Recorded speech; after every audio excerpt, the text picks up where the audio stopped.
Assalamualaikum warahmatullahi wabarakatuh. Nama saya Fitri Soleha, mahasiswi dari Universitas Al-Azhar Indonesia dari kelas HS 19X dengan nomor NIM 0711519039. Di sini saya ingin membuat video konten tentang dampak global perang dagang Amerika Serikat versus China terhadap Indonesia, di mana video konten ini dibuat untuk memenuhi tugas ujian akhir semester tahun 2019-2020. Perang dagang antara Amerika Serikat dan China terjadi setelah Donald Trump selaku Presiden Amerika Serikat mengumumkan pada tanggal 22 Maret 2018 bahwasanya Donald Trump berkehendak mengenakan bea masuk sebesar 50 miliar US dollar untuk barang-barang China yang sesuai dengan pasal 301 Undang-Undang Amerika Serikat tahun 1974 tentang perdagangan dengan sebuah slogan "This practice of trading is not justice", dalam artian perdagangan yang sudah dipraktekkan itu tidak adil. Mendengar pernyataan itu, negara Cina tidak tinggal diam, sehingga adanya pembalasan dari Cina ialah pemerintah Cina juga menerapkan bea masuk untuk lebih dari 128 produk-produk negara Amerika Serikat, salah satunya kedelai, di mana kedelai tersebut adalah bahan ekspor utama negara Amerika Serikat ke negara Cina. Peperangan dagang tersebut tidak hanya mengalami stagnasi, namun mengalami perubahan-perubahan yang dinamis. Di antaranya pada tanggal 6 Juli 2018, Presiden Amerika Serikat Donald Trump memberlakukan bea masuk terhadap barang-barang Cina senilai 34 miliar US dollar yang kemudian memberikan reaksi bagi negara Cina untuk menjawab perubahan tersebut, ialah pemerintah Cina membalas dengan tarif yang serupa berupa produk-produk Amerika Serikat. Donald Trump membuat pernyataan tersebut dengan tujuan bea tersebut for protecting keamanan nasional dan kekayaan bisnis Amerika Serikat dan juga untuk mengurangi defisit perdagangan Amerika Serikat dengan Cina. Perang dagang antara negara Amerika dan negara Cina sudah pasti memiliki dampak positif dan negatif yang signifikan, sehingga perlunya pemerintah untuk memahami dan memperhatikan dampak negatif dan dampak positif tersebut. Sebagai bagian dari pencegahan, berikut dampak positif dan dampak negatif antara lain. Dampak positif adalah keinginan untuk membujuk, mempengaruhi, atau memberi kesan kepada orang lain dengan tujuan agar mereka mengikuti atau mendukung keinginannya secara tegas dan nyata. Berbicara dampak positif, perang dagang antara negara Amerika dan negara Cina bagi Indonesia adalah mengisi kekosongan barang tersebut.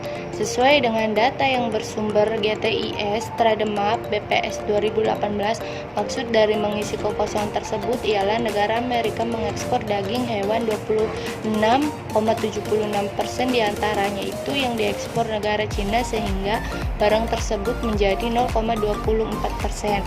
Maka peluang yang didapatkan oleh Indonesia ialah negara Indonesia berpeluang mengisi kekosongan-kekosongan tersebut dengan barang-barang yang bisa diimpor oleh Indonesia, diantaranya buah-buahan yang nantinya mendapatkan 1,43%.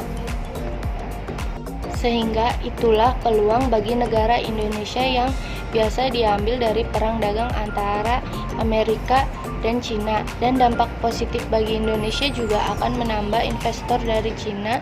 Secara logika, ketika barang di Cina sudah mengalami penurunan barang, sudah pasti investor kita yakni Indonesia, apalagi negara Indonesia memang sekarang cenderung bekerja sama dengan negara Cina.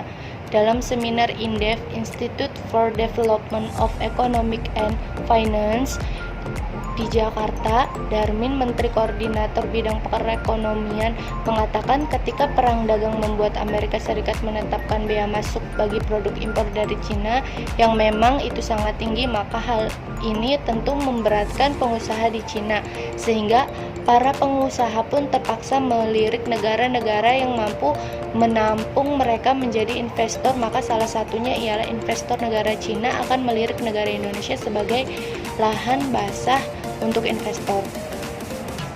Itulah dampak positif yang akan mempengaruhi bagi negara Indonesia. Dampak negatif, adalah keinginan untuk membujuk, mempengaruhi, atau memberi kesan kepada orang lain dengan tujuan yang negatif atau dengan tujuan agar yang dipengaruhi mengikuti keinginan yang buruk tersebut. Adapun dampak negatif bagi bangsa Indonesia adalah mengutip dari Direktur Riset Center of Reform on Economics Core Indonesia, Peter mengatakan perang dagang antara Amerika Serikat dan Cina atau Tiongkok adalah gesekan yang sangat luar biasa. Dampak negatifnya bagi dunia global yang tak terkecuali bangsa Indonesia. Dampak negatifnya juga tidak ada peluang kalau ada 1-2 perusahaan yang memanfaatkan hal tersebut, yaitu perang dagang ini yang manfaatnya hanya akan berlangsung jangka pendek. Kalau perang dagang terus terjadi berkepanjangan, maka tidak akan mendapatkan manfaat.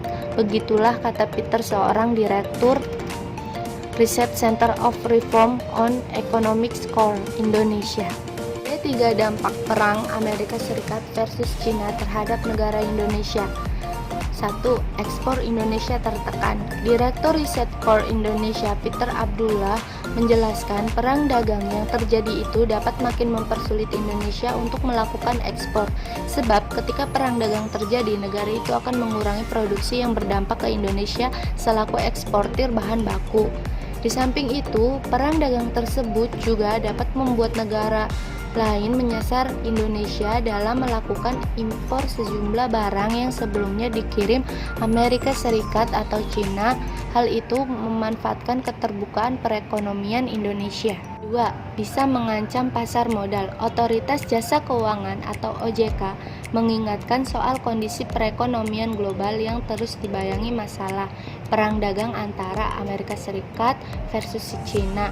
Hal tersebut bisa berdampak pada pasar modal. Ketua Komisioner OJK Wimbo Santoso mengatakan Indonesia jangan terlena sebab ancaman dari kondisi perekonomian global yang belum membaik tersebut bisa mengancam ekonomi nasional. Dalam mengantisipasi perang dagang tersebut, Wimbo menekankan Indonesia perlu melakukan pendalaman pasar modal dengan lebih optimal mulai dari sisi supply, demand, hingga menyempurnakan infrastruktur. Dari sisi supply, ia menerangkan perlu adanya peningkatan instrumen basis jumlah emiten, sedangkan sisi demand dengan mendorong jumlah investor pasar modal. Infrastruktur pasar modal dengan mengadaptasikan teknologi yang lebih mudah, cepat, dan transparan. Dengan demikian, risiko dampak dari perang dagang antara Amerika Serikat versus Cina bisa lebih ditekan. Ketiga, pengaruh pertumbuhan ekonomi. Badan Pusat Statistik (BPS) mencatat laju pertumbuhan ekonomi RI mencapai 5,05% secara tahunan year on year. Di kuartal 2 2019, angka itu melambat dibandingkan kuartal yang sama di tahun sebelumnya, yakni 5,27%. Demikian materi dalam video konten ini yang saya sampaikan. Jika ada kekurangan, harap dimaklumi. Terima kasih. Wassalamualaikum warahmatullahi wabarakatuh.